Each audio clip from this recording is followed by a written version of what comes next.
अस्सलाम वालेकुम नाज़रीन, मैं हूं आसिफ़ अली ख़ान। उम्मीद है आप सब लोग ठीक ठाक होंगे। आज का मौजू बच्चों से की जाने वाली गुफ्तगू क्या उनकी ज़हनी सलाहियतों को बढ़ा सकती है। इसके लिए आज हमने दावत दी है अपने इंतहाई मोअज़्ज़ज़ मेहमान जनाब अज़ीम सिद्दीकी। अज़ीम सिद्दीकी साहब का तारुफ़ ये है कि आप पिछले 25 सालों से एजुकेशन डेवलपमेंट के ऊपर काम कर रहे हैं। एजुकेशन डेवलपमेंट सेंटर के आप डायरेक्टर भी हैं। अमेरिका के अंदर सोसाइटी ऑफ NLP के सनती याफ्ता प्रैक्टिशनर और न्यूरो लिंग्विस्ट NGH जो कि नेशनल गिल्ड ऑफ हिप्नोटिस्ट एक अमेरिका का इदारा है, जहाँ पर आप सनती याफ्ता जो है वो हिप्नोथेरेपिस्ट भी हैं।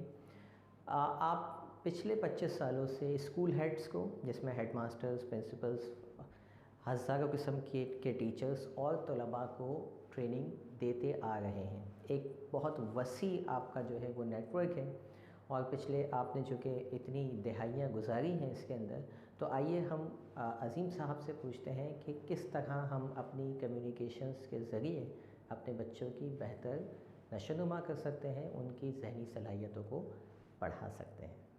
तो चलते हैं।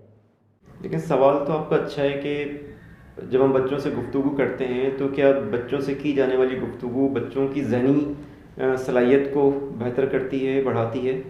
तो बिल्कुल यकीनन सिर्फ ज़हनी सलाहियत नहीं बल्कि उनकी जज्बाती, उनकी माशरती और उनकी ज़हनी नशोनुमा का ज़रिया बनती है अच्छे अंदाज में की जाने वाली गुफ्तगू। इसको हम मुख्तलिफ़ मिसालों की मदद से समझ सकते हैं। अच्छा, मिसाल से भी पहले अगर मैं ये कहूँ कि बहुत सारी जो अम्मियाँ हैं और जो बहुत सारे अब्बा जी हैं, उनका एक बड़ा होता है कि जी हमारे बच्चे ज़िद बहुत करते हैं, हमारे बच्चे जो हैं वो हमारे साथ ताउन नहीं करते।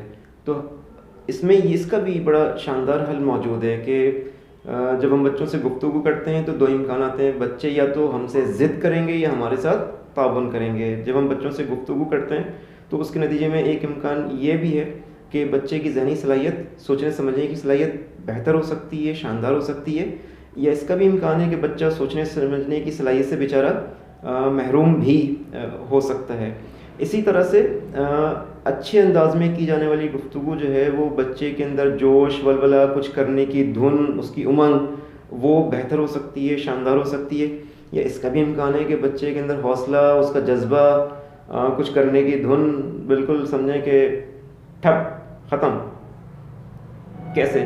बहुत सादा सी कुछ मिसालें मैं आपके सामने मिसाल के तौर पे कोई कमरा है, आप जो ख़ातून हैं, बच्चों की जो अम्मा हैं वो किचन में मसरूफ़ हैं, उनका बच्चा ड्राइंग रूम में या अपने कमरे में, वो जनाब आई और वो मज़े से बैठा हुआ पेंसिल छील रहा है, उसका कचरा कारपेट भी गिरा रहा है।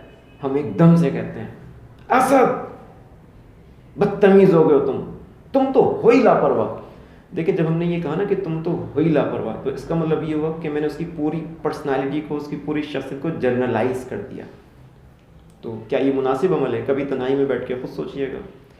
अगर हमें नाराज़गी दिखानी है, नाराज़ हम हो रहे हैं, हम जज्बाती हो रहे हैं, हमें गुस्से में हम आ रहे हैं, तो कोशिश ये करनी चाहिए बहरहाल ऐसा ना हो। और अगर ऐसा हो भी जाए तो मुझे आपको इस बात की कोशिश करनी चाहिए कि जो बच्चे से गलती हुई है सिर्फ वहाँ तक महदूद हों और पुरवकार अंदाज में आप बच्चे से मुखातिब हो सकते हैं। असद बेटा ज़रा नीचे देखिए, उसका नीचे देखना, फितरी तौर पे ख़ुद कहना, सॉरी मामा मैं इसको अभी उठाता हूँ, बेटा उठा लें, शाबाश। और कहाँ फेंकना चाहिए पेंसिल का कचरा? अम्मी सॉरी वो डस्टबिन के अंदर। हाँ बेटा, डस्टबिन इस्तेमाल करते हैं ना। तो ये तरीक़ा बच्चे को इस बात का एहसास दिलाएगा, इस बात की तरबियत देगा कि वो अपनी गलती का इदराक ख़ुद से कर सकें। आप तसव्वुर में देखें जनाब, आपका शानदार सहन है, आपने जो है वो उसको पोछा लगाया, उसको चमचमाया, आप खड़ी हुई हैं और उसको बड़े फ़ख्र से देख लीजिए, माशाल्लाह मेरा फ़र्श बड़ा साफ़ हो गया। और उसी लिए मैं फ़र्ज़ करें आपका बच्चा बाहर गया हुआ था और वो भागता हुआ आ रहा था, उसकी चप्पल किसी कीचड़ में टच हो गई और वो खुशी खुशी आ रहा है इसलिए कि शायद उसको इनाम में एक के बजाय 2 पैकेट मिल गए बिस्किट के। वो आपको बताना चाहता है, मामा मामा मुझे एक पैकेट ना अंकल ने और दे दिया इनाम के तौर पे, कोई स्कीम निकली है। वो बेचारा भागता हुआ आया और उसने नीचे ध्यान ही नहीं दिया कि उसकी चप्पल में कीचड़ लगी हुई है और ठक ठक ठक ठक जनाब कई मोहरें लग गई और मज़े से कह रहा है, अम्मी अम्मी देखें मुझे एक पैकेट और मिल गया, अंकल ने एक और दे दिया। हाँ, आप क्या कहती हैं वो आपको बेहतर पता है। अम्मी का बच्चा, चल कमरे में दबाओ, ये मैं तुम्हें बड़े प्यार से कह रहा हूँ। اور میں اس طرح سے نہیں کہہ سکتا. آپ کا چیخنا، آپ کا چلانا، اور اس چیخنے اور چلانے کے انداز میں تحقیر آمیز الفاظوں کا استعمال کرنا، دفع ہو جا، مر جا، فلاں فلاں فلاں. تو یقیناً ہر شخص یہ الفاظ استعمال نہیں کرتا، لیکن ہر شخص جو ہے وہ اپنے مزاج کے مطابق الفاظ استعمال کرتا ہے. تحقیق یہ بتاتی ہے، مشاہدات یہ بتاتے ہیں کہ ہم جو بھی الفاظ استعمال کرتے ہیں وہ مناسب نہیں ہوتے. ٹھیک ہے، کبھی ان پہ غور کریے گا. اس کے نتیجے میں کیا ہوتا ہے، اس کا دل ٹوٹ جاتا ہے، وہ بجھ جاتا ہے. اور تیز آواز، یعنی جو تیز آواز ہے، جو بلندی کا خوف ہے، یہ بڑے فطری خوف ہیں. آپ کی تیز آواز نے اس کو سہما دیا، وہ خوف زدہ ہو گیا، ذہنی طور پہ وہ مفلوج ہو گیا، اور وہ آپ کی چیخ سن کے آپ کے آرڈر پہ عمل کرتا ہے، کمرے میں جا کے بیٹھ جاتا ہے. اس کو سمجھ نہیں آ رہا کہ ہوا کیا. ٹھیک ہے. اور آپ کا بڑبڑاتے ہوئے، چیختے ہوئے اس کمرے کی صفائی کرنا، اس فرش کی صفائی کرنا. اور چونکہ آپ غصے میں، آپ ابھی تک اپنے غصے پہ قابو نہیں پا سکیں، کمرے میں جانا اور پھر دوبارہ اس بچے پہ شروع ہو جانا، یہ تو نے کھلونے کیسے نکال لیے، اس کو الماری میں رکھ، کتابیں نکال، ابھی آتی ہوں صحیح کر دوں گی اگر تم نے فلاں فلاں سوال اتنے وقت میں. ہم بس سمجھیں ایک کامنٹری سٹارٹ ہو جاتی ہے جو بریک لگنے کا نام ہی نہیں لیتی. وَقُولُوا لِلنَّاسِ حُسْنًا، اور لوگوں سے بھلے انداز میں بات کرو.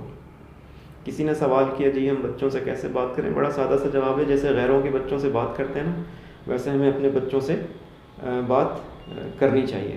اچھا، اسی منظر کو، یہ جو میں نے آپ کو ابھی پوچھے والی مثال دی، اسی منظر کو اگر ذرا بدل دیں کہ بچہ آیا اور اس نے فرش خراب کر دیا، اور اس لمحے بچے کا مخاطب ہونا ماما امی دیکھیں مجھے کیا ملا انعام میں نا، تو اس لمحے اگر آپ صبر سے یہ کہتے ہیں کہ میرا بیٹا ذرا نیچے تو دیکھو، ماما نے کتنی محنت سے فرش صاف کیا تھا، کتنا اس کو حسین کیا تھا، تم نے بیٹا 1 سیکنڈ میں اس کو حسین تر کر دیا. اسی لمحے وہ بچہ فرش کو دیکھے گا، اور اسی لمحے ایمانداری سے بتائیے گا کہ بچہ کیا یہ کہے گا یا نہیں، ماما یہ پوچھا مجھے دیں، ماما یہ وائپر مجھے دیں، میں ابھی آپ کو صاف کر کے دیتا ہوں. ایمانداری سے سوچئے گا کیا ایسا ہوگا یا نہیں ہوگا.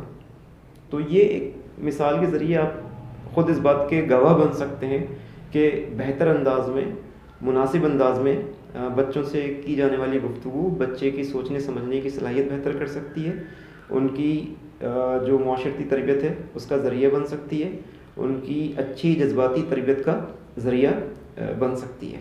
ہمیں کوشش کرنی چاہیے کہ ہم اپنے بچوں سے بہتر انداز میں اور اچھے انداز میں مخاطب ہوں. دیکھیں، جو میں نے کہا نا کہ جیسے ہم غیروں کے بچوں سے بات کرتے ہیں، تو میں چلیں کچھ اپنوں ہی کی مثالیں دے دیتا ہوں. آپ تصور میں اگر دیکھ سکتے ہیں تو دیکھیں کہ آپ بچوں کی خالہ کے گھر گئی ہیں یا گھر گئے ہیں. خواتین ناراض ہو جائیں گی، یہ کیا چکر ہے، ہماری خالی مثالیں ہم دے رہے ہیں، ابا جی کے کم ہوتے ہیں.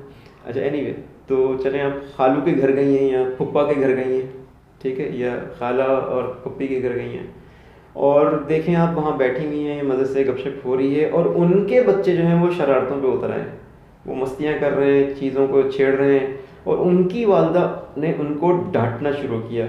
تو دیکھیں آپ کے بچے کتنا حیران ہو کے اپنی امی کو دیکھ رہے ہیں. کیوں؟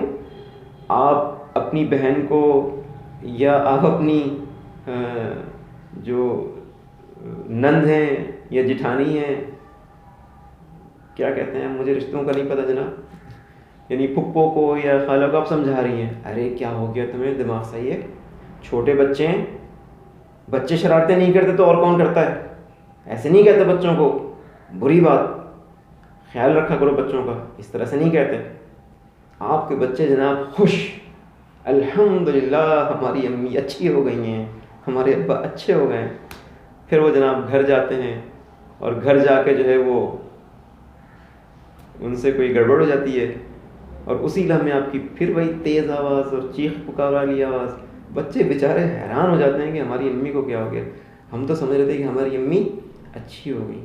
تو وہی نصیحت کا انداز جو آپ نے وہاں دکھایا تھا بچوں کو، اسی کو ذرا صبر کے ساتھ، اپنائیت کے ساتھ اور دل سے آپ تواتر کے ساتھ اچھے لب و لہجے میں بچوں سے بات کریں، باوقار انداز میں، تو انشاءاللہ ہمارے بچے اچھے نتائج دیں گے.